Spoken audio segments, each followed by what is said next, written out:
Let's talk about the most charming neighborhood in LA, Los Feliz. Believe it or not, LA's creative culture was born right here, and it all started in 1795 when the Spanish government gifted 6,600 acres to a soldier, Los Feliz. His family would end up selling the land, and one of the buyers was this guy, Griffith J. Griffith. He bought 4,000 acres and donated 3,000 to the city of LA with the purpose of using it as a park. He ended up shooting his wife just a couple years later, but that's another story. The point is, Los Feliz became a place with scenic hills and a beautiful park next door. So in 1909, when the film industry decided to move to California, this is where they came. And eventually, actors, directors, writers, and creatives started moving to this area because this is where they were working. Many moved to Silver Lake and the surrounding areas, but Los Feliz had scenic hills and allowed for large estates. So the wealthy creatives started building homes here. But wealthy creatives don't want to live in ordinary homes. Wealthy creatives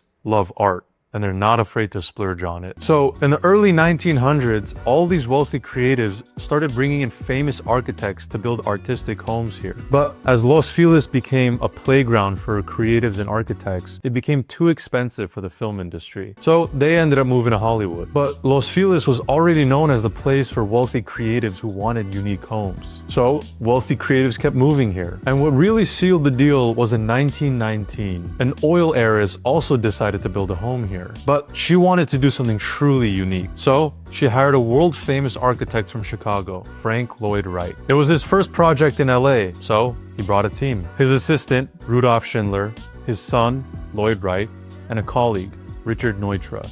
This architectural dream team built what's called the Hollyhock House, and it was beautiful. But it really cemented this area as LA's creative playground, where wealthy creatives can build unique art pieces and architects can innovate. So even more creatives started moving to this area, like the Disney brothers, who decided to start a cartoon business right here on Kingswell Avenue. By the 1920s, Los Feliz was known as the spot for creative luxury. And today it's no different. Everyone knows that if you're looking for an architectural masterpiece, Los Feliz is the place to be. Wealthy creatives still live here, which is why it's one of the few places that has maintained its historic charm. The crime rate is 20% higher than the California average, but the schools are rated an A+. The median home price is about $1.7 million, and that'll typically get you a 1,500 square foot home like this one. And once again, I'm Mike, your local real estate guide, so follow me if you like real estate.